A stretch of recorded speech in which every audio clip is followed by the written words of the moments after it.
이 땅을 살아가는 우리들에게는 소중한 것들이 많습니다. 우리의 가족, 형제, 친척, 친구들, 우리의 건강과 직장들, 이런 모든 것들은 너무나 소중한 것입니다. 그리고 믿는 사람들인 우리들에게는 신앙생활을 하는 교회도 중요합니다. 그런데 이런 것들보다 더 소중한 것이 있습니다. 그것은 바로 나라입니다. 나라가 평안할 때에 우리의 가족도, 우리의 직장도, 우리의 건강도 평안할 수가 있는 것입니다. 나라가 어려우면 모든 것이 다 힘들어지는 것입니다. 우리는 지금 대한민국이라는 나라에 살고 있습니다. 이 대한민국이 평안하고 든든히 서가야지만 우리가 평안한 것입니다. 우리의 소중한 것들이 지켜질 수가 있는 것입니다. 그러나 대한민국이 어렵고 힘들게 되어지면 모든 것들이 다 힘들게 되는 것입니다. 그러므로 믿음의 성도들인 우리들은 나라를 위해서 힘써 기도해야 합니다. 나라를 위해서 충성도 해야 되지만 믿음의 사람들이기 때문에 이 나라가 하나님의 은혜가 임하도록 하나님의 은혜 속에서 지켜지고 든든히 서갈 수 있도록 우리 믿음의 성도들은 힘써 기도해야 될 줄 믿습니다. 우리 성도들은 대한민국에서 살고 있지만 우리는 하나님 나라를 위하여 살아가는 사람들입니다. 예수 믿기 이전에는 우리에게 나라는 내가 속해 있는 조국 대한민국밖에 없었습니다. 그러나 예수 믿고 난 후에는 우리에게는 또 다른 나라가 더 생겼습니다. 그 나라는 바로 하나님의 나라입니다. 예수 믿는 순간에 하나님의 백성이 되기 때문에 우리는 자동적으로 하나님의 나라의 백성이 되는 것입니다. 그런데 하나님 나라의 백성이 된다는 것은 바로 하나님을 나의 왕으로 인정하는 사람들만이 될 수가 있는 것입니다. 한 나라의 국민이 된다는 것은 그 나라의 통치와 다스림을 받는 것입니다. 그 나라의 통치와 다스림을 받지 않으면 그 나라의 국민이라고 말할 수가 없습니다. 우리나라에 살고 있지만, 우리나라의 땅에 거주하고 있지만 우리나라의 통치를 받지 않는 사람들이 있습니다. 그 사람들은 바로 주한미군입니다. 그분들은 우리나라 영토 안에 살고 있어요. 그러나 그분들이 거주하는 곳은 우리나라의 대통령이 통치를 하는 것이 아니고 미국의 대통령의 통치를 받습니다. 그리고 미국의 법에 적용을 받습니다. 그들은 자신들의 자국인 영어를 사용합니다. 우리나라 영토 안에 살고 있지만 우리나라의 백성이라고 말할 수 없습니다. 그들은 바로 미국 시민인 것입니다. 왜 그렇습니까? 바로 우리나라의 통치를 받지 않기 때문입니다. 그래서 우리나라 영토 안에 거주한다 할지라도 그들은 우리나라의 백성이 아니라 미국 시민인 것입니다. 이처럼 하나님 나라의 백성이라는 것은 하나님 나라의 통치를 받는 거예요. 아무리 교회를 열심히 다니고 또 교회에서 직분을 받는다 할지라도 하나님을 자신의 왕으로 인정하지 않는 사람들은 교인은 될 수 있지만 하나님 나라의 백성이 될 수가 없는 것입니다. 교인이냐 하나님 나라의 백성의 차이점은 하나님을 나의 왕으로 인정하냐 인정하지 않느냐, 바로 여기에 달려 있는 것입니다. 오늘 우리가 함께 나누기 원하는 이 누가복음 8장은 하나님의 나라에 대해서 말하고 있는 것입니다. 1절부터 21절까지는 하나님 나라의 백성은 복음을 듣고 복음의 말씀에 순종하며 지키는 사람이라고 말하고 있습니다. 그리고 22절에 25절에서는 하나님 나라는 결코 망하지 않는다라는 것을 말합니다. 26절에서 39절에서는 하나님의 나라는 사탄의 나라를 정복한다라는 것을 말하고 있고 40절부터 56절까지는 하나님의 나라는 죄로 말미암아 인간에게 고통을 주고 있는 병들과 모든 악한 것들을 몰아낸다는 것을 성경이 우리에게 말씀하고 있습니다. 오늘 우리가 함께 나누기를 원하는 이 8장 1절부터 15절 말씀은 씨 뿌리는 비유를 통하여서 하나님 나라의 백성들은 하나님의 말씀을 잘 듣고 그 말씀을 지키고 순종하는 자들이라는 것을 우리에게 말씀하고 있습니다. 첫 번째로 오늘 말씀은 하나님 나라의 백성은 세상의 자격과 조건이 필요 없다는 것을 우리에게 보여줍니다. 우리 1절 말씀, 2절 말씀 우리 보겠습니다. 시작. 그 후에 예수께서 각 성과 마을에 두루 다니시며 하나님의 나라를 선포하시며 그 복음을 전하실세 12 제자가 함께하였고 또한 악기를 쫓아내심과 병고침을 받은 어떤 여자들 곧 7 귀신이 나간 자 막달라인이라 하는 마리아와 예수님께서 이 땅에 오신 이유는 우리 죄를 위하여서 십자가에 달려 죽으시고 부활하셔서 우리의 모든 죄를 대속하기 위함이었습니다. 이것이 바로 예수님께서 이 땅에 오신 이유입니다. 그런데 좀 더 넓게 보게 되어지면 예수님께서 이 땅에 오신 이유는 하나님 나라를 선포하고 이 땅에 하나님 나라를 확장하시기 위해서 예수님께서 오신 것입니다. 하나님 나라 확장하기 위해서 예수님께서는 병들을 고치시고 마귀를 쫓아내셨어요. 예수님은 특별히 마귀와의 싸움을 계속해서 하셨고 예수님의 권세로 마귀를 쫓아내셨습니다. 그래서 하나님 나라를 확장하시는 것이죠. 왜 예수님께서 이 땅에 오셔서 마귀와 싸우시고 그들의 무리를 쫓아내고 있습니까? 그것은 바로 그들이 바로 이 세상의 왕들이었기 때문입니다.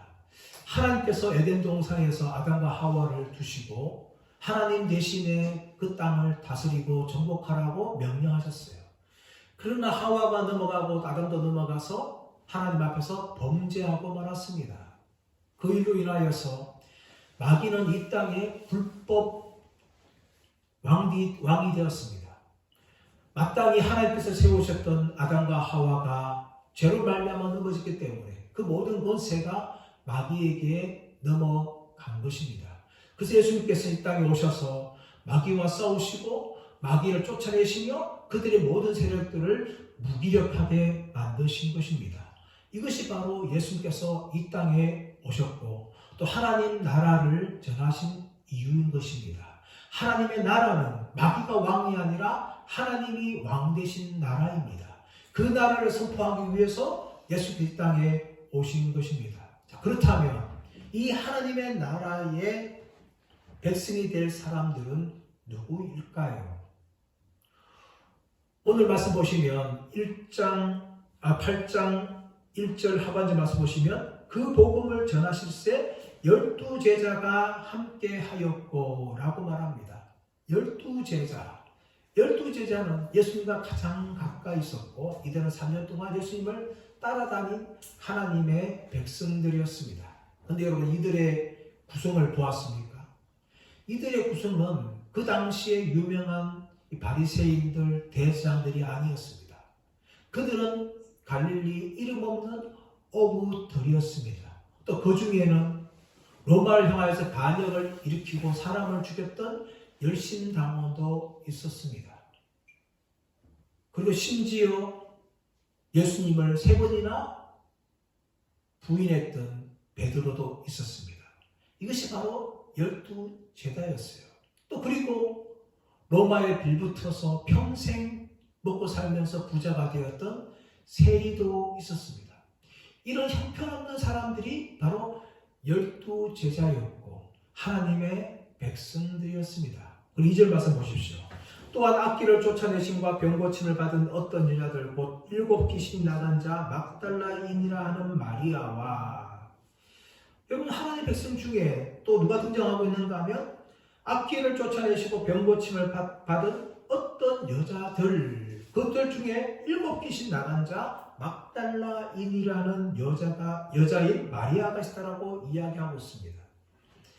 여러분 막달라라는 지역은 호수 서편 쪽에 있는 마을입니다. 정식 명칭은 막다 누나자라고 부르는 마을인데 이 마을의 한 여인이었던 마리아는 7 귀신이 들렸어요. 7 귀신이라는 것은 그냥 숫자적으로 개의 귀신이 있었다라는 것이 아니라 엄청 많은 귀신에 사로잡힌 여인이 이 막달라 마리아라는 여자였다는 것을 이야기합니다. 또 3절 말씀 보시면 헤롯의 청지기 부사의 아내 요한나와 수산나와 다른 여러 여자가 함께하여 자기들의 소유로 그들을 섬기더라 라고 말합니다.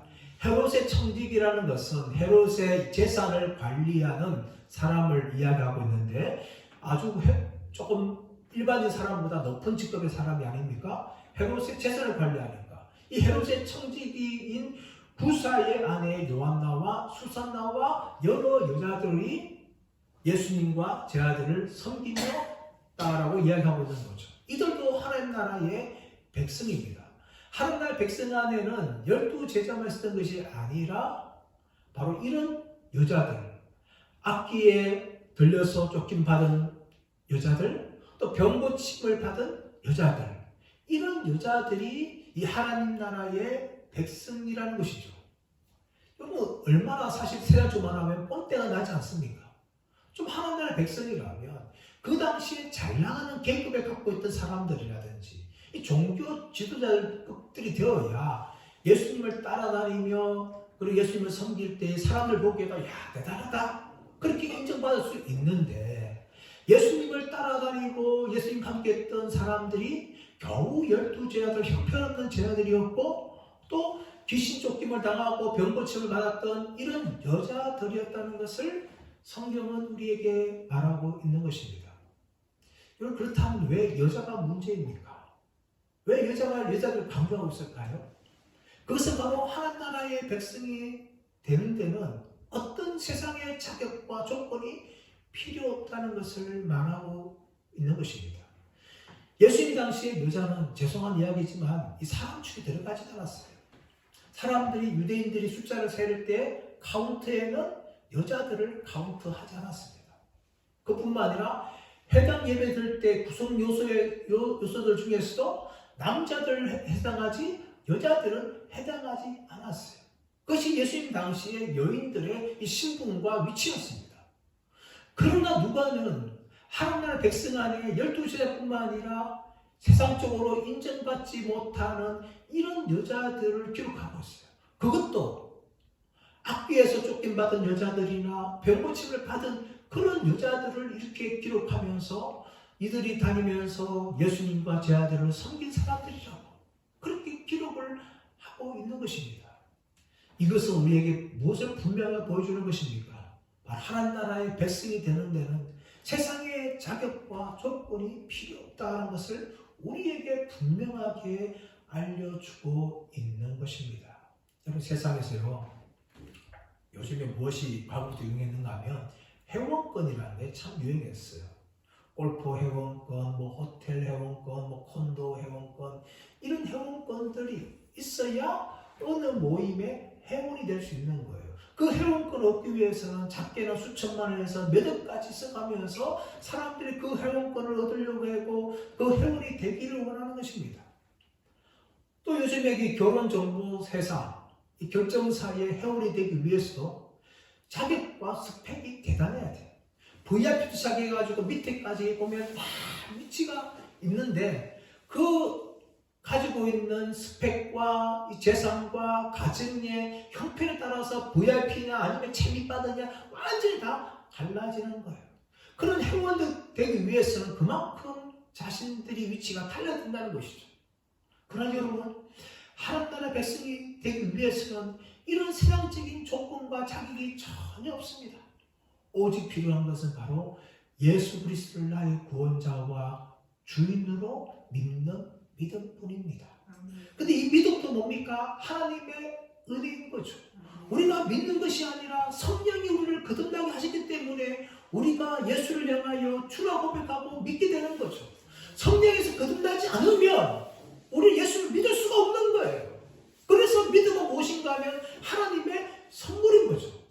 하나님께서 우리를 택하여 주시고 우리를 불러주시고 우리를 거듭나게 하시기 때문에 우리가 예수 그리스도를 나의 구원자로 왕으로 믿게 되는 것입니다.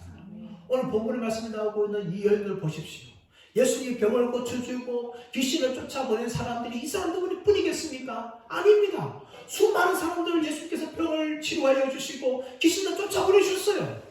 그러나 여러분, 성경에 기록된 이 사람들만이 예수님을 따라다니면서 섬겼다는 거예요. 그것은 무엇을 보여주고 있는 것입니까? 바로 이분들에게 하나님의 은혜가 임하였다는 것입니다. 수많은 사람들이 병 고침 받았고 귀신이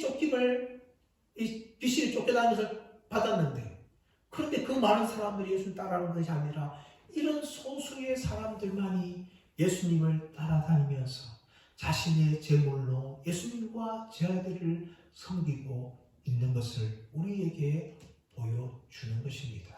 사랑하는 여러분, 그러므로 우리가 예수를 믿어서 하나님의 백성이 되는 것은 하나님의 크신 은혜가 우리에게 임했다는 것을 믿으시기를 간절히 바랍니다. 그 은혜를 받은 사람이 바로 저와 여러분들이라는 것을 성경은 우리에게 말씀하고 있는 것입니다. 두 번째, 하나님의 백성은 하나님의 말씀을 잘 듣고 하나님의 말씀을 지키는 사람들이라는 것을 성경은 우리에게 말씀하고 있는 것입니다. 하나님 나라의 백성은 하나님의 통치를 받는 것입니다. 하나님의 왕되심을 인정하는 것이 바로 하나님 나라의 백성이에요. 그렇다면 이 백성들은요, 왕의 말씀에 순종하고 그 나라의 법에 순종하는 것이 바로 그 백성이 해야 할 도리인 것입니다. 나라의 백성이라고 하면서 그 나라의 왕의 말을 순종하지 않거나 그 나라의 법을 순종하지 않는다는 것은 그 백성의 자격이 없는 것이죠. 그 나라의 백성이라면 마땅히 그 나라가 정한 법들을 지켜야 돼요. 그럴 때 나라가 안전한 거죠. 나라가 평안한 것입니다. 하지만 범죄자들이 많고 법이 어기지 않는 나라는 혼란스러울 수밖에 없는 것이죠. 그래서 나라에서는 법을 잘 지키지 않는 사람들을 향하여 형벌을 내리고 심지어 교도소에 넣게 되는 거죠. 나라의 평화를 지키기 위해서 그렇게 하는 것입니다. 그러므로 하나님의 백성은요, 하나님의 왕되심을 인정할 뿐만 아니라 왕이신 하나님의 말씀을 잘 듣고 그 말씀을 바로 지키는 사람들이 바로 하나님의 백성이라는 것입니다. 누가복음 8장 특별히 1절부터 21절에서는 그 말씀을 하고 있는 거예요. 우리가 함께 온 말씀 나누고 나는 1절부터 15절 말씀은 씨 뿌리는 비유를 통하여서 하나님의 나라의 백성은 하나님의 말씀을 잘 듣고 지키는 사람들이라는 것을 우리에게 말해주고 있고, 또 이어지는 16절부터 18절 말씀 보게 되어지면 등불 비유를 통해서 하나님 말씀, 나라의 백성은 하나님 말씀을 잘 들어서 등불처럼 세상에 빛이 된다는 것을 보여주는 거예요. 그리고 19절에서 21절 말씀은 누가 참 예수님의 가족이냐, 혈육이 아니라 하나님 나라의 말씀을 잘 듣고 지키는 사람들이 바로 예수님께서는 내 형제요 자매다, 그렇게 말씀하신 것입니다. 그러므로 8장 1절부터 21절까지는 하나님의 나라의 백성이 어떤 사람인지를 명확하게 이야기하고 있는데, 그것은 무엇인가 하면 말씀을 잘 들을 뿐만 아니라 그 말씀을 듣고 지키는 사람들이라는 것을 분명하게 우리에게 말하고 있는 것이에요. 우리 먼저 4절부터 5절, 6절 말씀, 4절 말씀 읽어볼까요? 4절 말씀 하시자. 각 동네 사람들이 예수께 나와 큰 무리를 이루니 예수께서 비유로 말씀하시되, 예수님께서 동네 사람들이 나왔을 때에 그들 향하여서 비유로 말씀하시는데, 5절부터 이제 15절까지가 예수님의 비유의 말씀입니다. 첫 번째 무엇이 등장하고 있는가 하면 길가의 마음을 가지고 있는 사람들에 대해서 이야기하고 있습니다. 자, 5절, 우리 5절 읽어보겠습니다. 시작. 씨를 뿌리는 자가 그 씨를 뿌리러 나가서 뿌릴새 더러는 길가에 떨어짐에 밟히며 공중의 새들이 먹어버렸고 라고 이야기합니다. 씨 뿌리는 자 농부죠. 농부가 이제 씨를 뿌립니다. 씨를 뿌리는데 우리나라 같은 밭에 씨를 뿌릴 때 어떻게 합니까? 땅을 잘 파가지고 거기서 씨를 심고 덮죠. 그렇게 씨를 뿌리는데 이스라엘의 이 씨 뿌리는 방식이 좀 달랐습니다. 씨 뿌리는 자는 밭에 나가가지고 들어가면 마음껏 씨를 뿌리는 거예요. 이렇게 씨를 뿌려요. 이 씨를 뿌리다 보면 이 밭 안에 잘 씨가 뿌려지는 경우도 있지만 이 씨가 밭과 밭 사이에 사람들이 다니는 길 위에 씨를 뿌려질 때가 있는 거죠. 오늘 이 4절 말씀 바로 그것을 이야기하고 있는 겁니다. 씨 뿌린 자가 씨를 뿌릴 때에 밭 안에 뿌려지는 것이 아니라 사람들이 다니는 길가에 그렇게 뿌려지는 거죠. 그럴 때 어떻게 합니까? 새들이 와서 그것을 뭡니까? 먹게 된다는 거죠. 또 사람들이 지나가면서 그 씨를 밟게 된다는 것이죠. 이런 비유의 의미가 무엇인지에 대해서 예수님께서는 12절에서 말씀하고 있는데, 자, 12절 말씀 가볼까요? 12절 시작. 길가에 있다는 것은 말씀을 들은 자니 이에 마귀가 그들이 믿어 구원을 얻지 못하게 하려고 말씀을 그 마음에서 빼앗는 것이요. 말씀을 들을 때에 이 길가에 있는 자는 뭔가면 말씀을 듣긴 듣지만 마귀가 와서 구원을 얻지 못하도록 말씀을 그것을 뺏는 사람들이 이 길가에 가지고 있는 마음밭이다라는 것을 이야기하고 있습니다. 예수님께서 씨 뿌리는 비를 통하여서 등장하고 있는 이 네 가지의 밭은 사람들의 마음을 이야기하고 있어요. 이 사람들의 마음이 뭐와 같은가 하면 길가에 뿌려진 씨의 상태와 같다는 거죠. 오지서 읽었듯이 그렇게 길가에 뿌려지는 사람들이 지나가면서 그 씨를 밟기도 하고 공중의 새들이 와서 먹어버리는 거죠. 그래서 열매를 전혀 맺지 못하는데, 자, 12절 말씀에는 말씀을 들은 자니 이에 마귀가 가서 그들이 믿어 구원을 얻지 못하게 하려고 말씀을 그 마음에서 빼앗는 것이요 라고 이야기하고 있어요. 이 길가의 마음을 가지고 길가의 상태와 같은 마음밭은 어떤 사람들인가 하면 말씀을 듣기는 들어요. 그런데 이 사람들은 마귀가 와서 빼앗아 가버린다는 거죠. 구원을 받지 못하도록. 오늘 12절 말씀 보시면 말씀을 들은 자니 이에 마귀가 가서라고 되어 있는데 중간에 나오는 이에라는 말은 어떤 의미인가 하면 그러므로 라는 말이 아니라 다음에 라는 말이에요. 다음에. 말씀을 들었어요.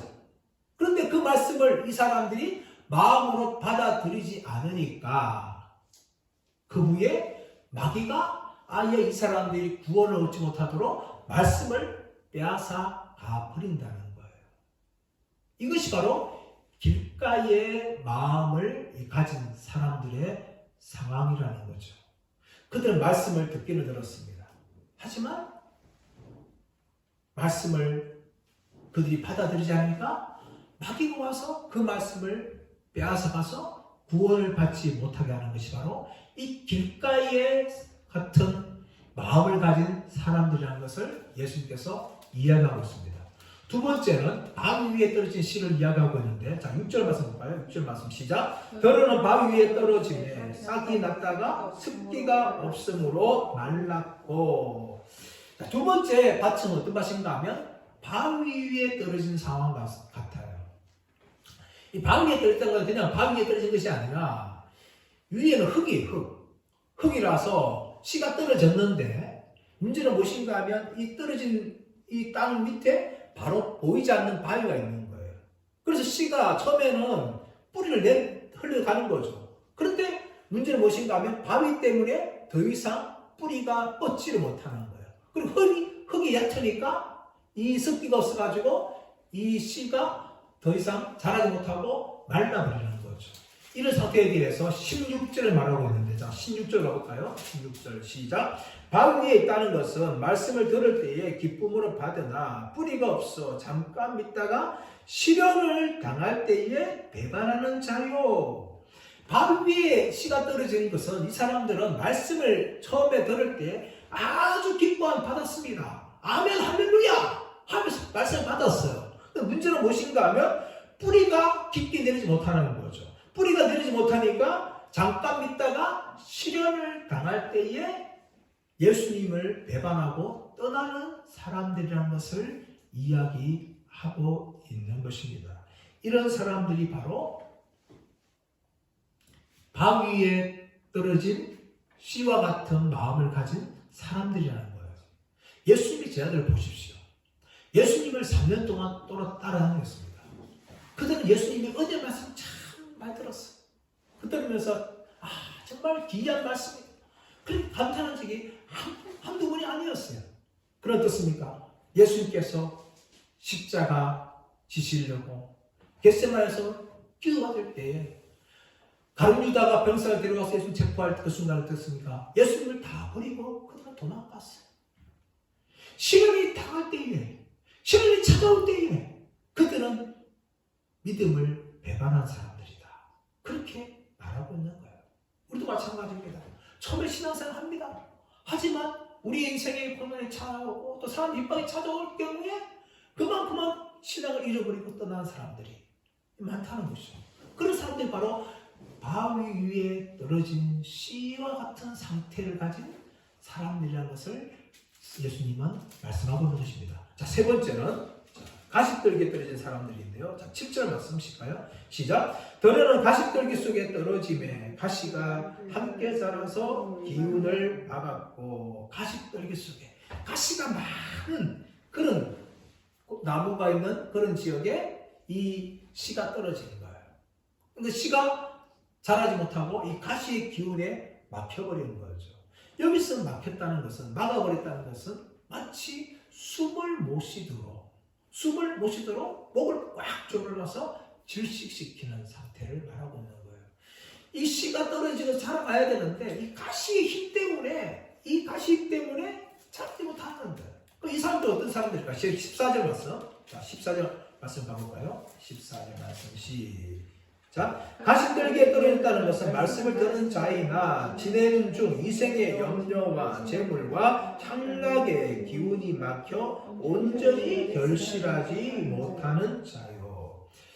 바위 위에 떨어진 사람은 이 시련 때문에, 고난 때문에 신앙을 버렸던 사람이라면, 이 가시떨기에 떨어진 사람은 신앙의 뿌리를 내리지만 가시의 힘 때문에 신앙이 자라지 못한 사람들인데, 이 가시가 세 가지 종류라는 거예요. 14절 첫 번째 무엇을 말하고 있는가 하면 이생의 염려, 이 땅의 삶을 살아가면서 무엇을 먹을까, 무엇을 입을까, 또 내 장래가 어떻게 될까, 이런 염려와 걱정 때문에 신앙이 자라지 못한다는 거예요. 말씀이 자라가야 되는데 이 염려 때문에 이 사람의 믿음이 자라지 못하는 거죠. 그래서 예수님께서는 무엇을 말씀하고 있는가 하면 산상수훈에서 얘들아 들에 있는 백합화를 봐라, 하늘을 날아다니는 공중의 새들을 봐라.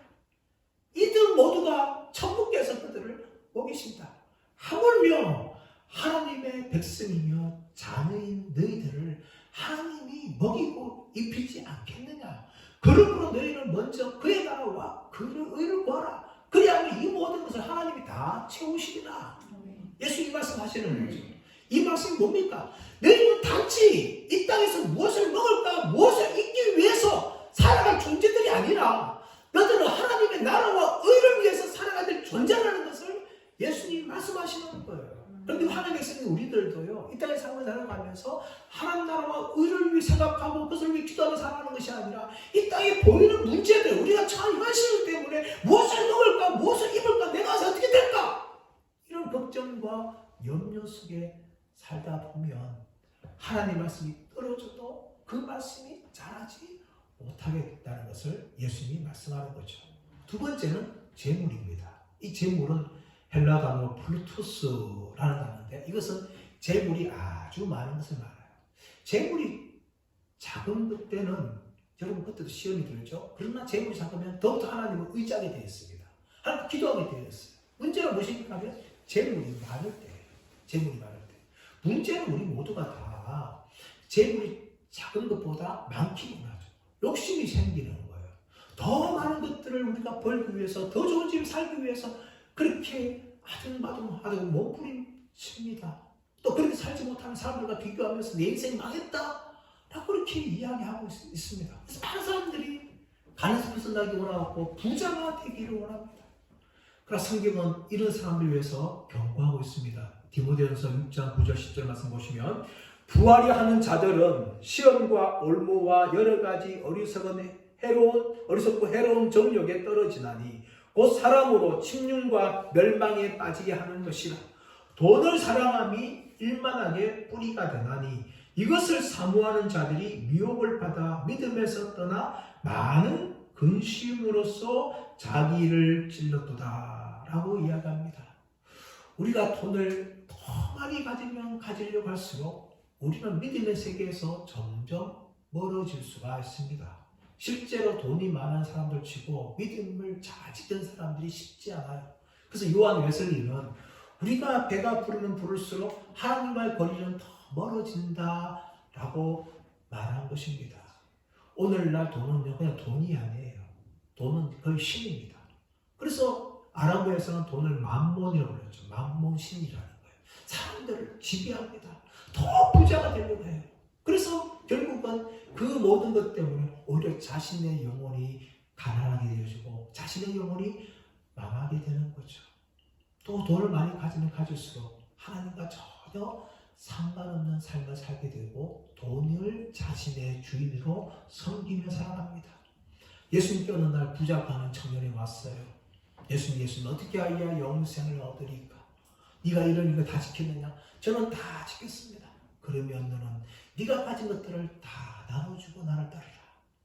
그 말할 때 부자가 가면은 아무 말 하지 않고 예수님을 떠나갔어요. 겉으로는 하나님을 잘 믿는 사람처럼 보였고 겉으로는 하나님 말씀을 잘 지킨 사람으로 보였지만 실제로 그의 주인은 하나님 말씀이 아니라 돈이었습니다. 이 돈은 만몬이에요. 돈은 사람들을 지배합니다. 사람들은 돈의 노예가 돼서 살아가고 더 많은 돈을 벌려고 하는 거죠. 그렇다면 우리는 어떻게 돈의 노예에서 벗어날 수 있을까요? 자족하는 겁니다. 자족. 하나님이 내 인생의 전부고 또 내가 지금 가진 것이면 충분하다. 그런 자족하는 마음이 있어야 돈의 노예에서 벗어날 수가 있는 것입니다. 이처럼 돈은요, 우리 안에 떨어진 말씀이 자라지 못하도록 가시가 되어서 막고 있는 것입니다. 세 번째는 무엇입니까? 향락입니다. 향락. 세상의 즐거움이죠. 세상의 재미라는 겁니다. 세상을 지으면서 짓는 모든 죄들을 향락이라고 말합니다. 이것 안에는 많은 것들이 포함되어 있지만 그 중에 이 음란함도 하나인 거죠. 우리나라 영화에서 불륜공화국이라고 부릅니다. 그만큼 불륜이 이제는 너무나 일반화되었어요. 과거에는 남편만 바람났지만 지금 남편만 바람난 것이 아니에요. 아내도 바람납니다. 그리고 남편과 아내 몰래 세컨드, 서드 두는 것을 전혀 부끄러워하지 않아요. 그런 것이 바로 우리나라입니다. 가포문제가 폐지된 이후로 더욱더 이 분리는 더욱더 커져가고 있어요. 우리나라가 몸살입니다. 사실 가정의 이유 중에 가장 큰 이유가 뭡니까? 성격 차이 아닙니다. 여러분. 사실은 불륜이에요. 그만큼 우리나라 가정이 이 불륜 때문에 깨지고 있어요. 그뿐만 아니라 세상의 재미들, 도박이라든지 술이라든지 마약이라든지 이런 것들이 얼마나 사람들을 미혹해 하는지 모릅니다. 심지어 교회 다니는 사람들조차도 이런 것에 빠지게 되어지면 세상으로 완전히 가버리는 거죠. 하나님 말씀이 우리 가운데 떨어져도 그 씨를 맺지 못하도록 방해하는 것이 바로 세 가지라는 거죠. 인생의 염려와 또 재물과 향락이 가시가 되어서 말씀이 자라지 못하도록 막고 있다라고 예수님이 말씀하고 있습니다. 자, 그렇다면 하나님 말씀이 잘 열매 맺는 사람들은 누굽니까? 바로 좋은 땅입니다. 자, 우리 8절 말씀입니다. 8절 말씀 시작. 더러는 좋은 땅에 떨어짐에 나서 110배의 결실을 하였느니라. 이 말씀을 하시고 외치시되 들을 귀 있는 자는 들을지어다. 자, 좋은 땅을 가진 사람들은 100배의 결실을 가진다는 거예요. 이 좋은 땅이 어떤 사람들일까요? 15절 말씀 보겠습니다. 15절 시작. 좋은 땅에 있다는 것은 착하고 좋은 마음으로 말씀을 듣고 지키어 인내로 결실하는 자니라. 좋은 땅은 100배의 결실을 가지게 되어지는데 이 좋은 땅에 상태와 같은 마음을 가진 사람들은 착하고 좋은 마음으로 말씀을 듣고 지키어 인내로 결실하는 자들이다 라고 말합니다. 이 좋은 땅은 첫 번째는 착하고 좋은 마음으로 말씀을 듣는 사람들이에요. 착하고 좋은 마음으로 말씀을 듣는 사람들. 여러분, 이 사람들이 어떤 사람들일까요? 바로 하나님 성경 말씀은 하나님 말씀을 받아들이는 것이 아니라 또 말씀을 전하는 자가 전하는 말씀도 하나님의 말씀으로 듣는 사람들이 바로 이 좋은 땅인 것입니다. 예수님께서 말씀을 전가할 때에 많은 사람들이 좋은 땅이 아니었어요. 12제자들이라든지 또 예수님을 따라가는 이 여자들은 다 하나님의 말씀을 들었어요. 그러나 그 당시에 종교 지도자들은 예수의 말씀을 하나님의 말씀으로 듣지 않았습니다. 저 갈릴리 시골 출신의 한 랍비 정도의 말로만 그들은 여겼어요. 하나님의 아들이 전부하는 말씀도 그들은 하나님의 말씀으로 듣지 않았다는 것입니다. 소수의 사람들, 병자들, 귀신 들린 사람들, 고침받은 사람들만이 예수님의 말씀을 하나님의 말씀으로 들은 것이죠. 모든 교회가 이 설교자의 말을 하나님의 말씀으로 듣는 것이 아닙니다. 사도 바울은 데살로니가 교회를 향하여 칭찬한 것이 무엇인가 하면 너희가 내가 전하는 말을 사람의 말로 듣는 것이 아니라 하나님의 말씀으로 들어도다. 그렇게 데살로니가 교인들을 향하여 칭찬을 하는 거죠. 좋은 땅이란 무엇인가 하면 착하고 좋은 말씀으로, 좋은 마음으로 하나님의 말씀을 듣는 사람들이에요. 비록 설교자가 강단에 전하는 것을 할 때 그 사람을 판단하는 것이 아니라 비록 연약하지만 하나님의 말씀을 전하고 있는 것이다 하면서 그 말씀을 받아들인 사람들이 바로 이 좋은 땅이라는 것이죠. 그뿐만 아니라 이 좋은 땅의 사람들은 말씀을 사모함으로 듣습니다. 마치 스펀지가 물을 쫙쫙 빨아들이듯이 말씀을 전할 때 귀를 쫑긋 세우고 눈을 부릅뜨고 내가 말씀을 놓치지 않겠다 그런 마음으로 말씀을 듣습니다. 하지만 어떤 사람들은요 말씀을 들으면서 온갖 생각들을 다 합니다. 내가 집을 나올 때 문단속을 제대로 했나? 가스불을 잘 껐나? 그렇게 온갖 걱정을 하게 되어지는 거죠. 아들은 밥을 먹었나? 또 예배 후에 내가 어디로 갈까? 누가 차 먹을까? 이런 걱정들을 막 생각들을 막 합니다. 자동적으로 우리가 돌아가요, 여러분. 이게 우리의 인간이에요, 사실은. 그래서 우리는 말씀을 들을 때 어떻게 하는가 하면 집중을 해요, 집중. 우리의 영혼을 다해서 내가 지금 사람 말을 듣는 것이 아니라 하나님의 말씀을 내가 듣기 원한다 하면서 귀를 쫑긋 세우고 눈을 부릅뜨고 우리의 머리가 잡생각을 하지 않도록 긴장하면서 집중하며 말씀을 들어야 돼요. 그것이 말씀을 잘 듣는 사람들인 거죠. 그뿐만 아니라 이 말씀을 잘 듣는 사람들은요 듣고 난 후에 내가 이 말씀을 나한테 적용하면서 그 말씀을 붙잡고 기도합니다. 이것이 좋은 땅 가진 사람으로서 착하고 좋은 마음으로 말씀을 듣는 사람들이에요. 그러나 여러분 좋은 땅을 가진 사람들은요 단지 말씀을 잘 듣는 것에 그치지 않습니다. 어디로 나갑니까? 듣고 난 후에 지키고 인내로 결실한다 라고 예수님이 말씀하는 거예요. 이 지킨다는 표현이 무엇인가 하면 꽉 붙잡는다는 의미예요. 꽉 붙잡는 거. 내게 주신 말씀을 내가 꽉 붙잡는 거예요. 그리고 더 나아가서 뭡니까? 인내로 결실해야 돼요. 여러분 결실할 때는 무엇이 필요한가 하면 인내가 필요합니다. 인내는 헬라 단어로 히포모네라는 것인데 이것은 어떤 큰 무거운 짐말에 견디어 서서 버티는 것을 인내라고 이야기합니다. 이런 말씀을 우리가 열매 맺기 위해서 무엇이 필요한가 하면 인내가 필요해요. 왜 그렇습니까? 우리가 살아가는 세상은요 온갖 핍박들 다 합니다. 우리가 말씀대로 잘 살아가지 못하도록 핍박하기도 하고 대적하기도 하고 때로는 유혹도 합니다. 이런 세상 속에서 우리가 말씀의 열매를 맺어서 100배의 결실을 가지기 위해서는 바로 말씀을 단단하게 붙잡고 그리고 그 어떤 핍박과 박해와 유혹을 날지라도 내가 그 자리에 서서 버티며 지켜가는 것이 필요한 것이죠. 그럴 때 여러분 100배의 결실을 거두게 되는 것입니다. 이런 말씀을 통하여 믿음이 성장하고 하나님의 살아계심을 보게 되는 데는 여러분 얼마나 우리가 영적인 힘들이 필요한지 몰라요. 내가 말씀을 듣는데 집중을 해야 돼요. 그뿐만 아니라 그 말씀을 딱 붙잡아야 됩니다.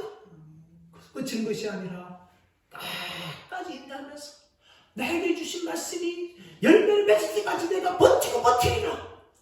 그렇게 할 때만 여러분 그 말씀이 100배의 열매를 거두게 되는 것입니다. 사랑 여러분, 오늘 말씀은 우리에게 무엇을 말씀하고 있습니까? 하나님 나라의 백성은 아무런 세상의 자격과 조건을 가진 것이 아니라 오직 하나님의 은혜로 부름받은 사람이라는 것을 우리에게 말씀하고 있습니다. 저와 여러분이 예수 믿고 구원받고 하나님 나라의 백성이 되었다는 것은 하나님의 은혜가 전적으로 우리에게 우리에게 임하신 것인 줄 믿습니다. 이제 그렇다면 하나님 나라의 백성으로서 우리는 100배의 열매를 거두는 사람들이 되어야 돼요. 그래서 되기 위해서 우리의 마음이 좋은 땅이 되어야 됩니다. 우리의 마음이 착하고 좋은 마음이 되어야 돼요. 말씀을 받아들이고 그리고 그 말씀을 사모하면서 들어야 돼요. 그뿐만 아니라 그 말씀을 꽉 붙잡아야 돼요.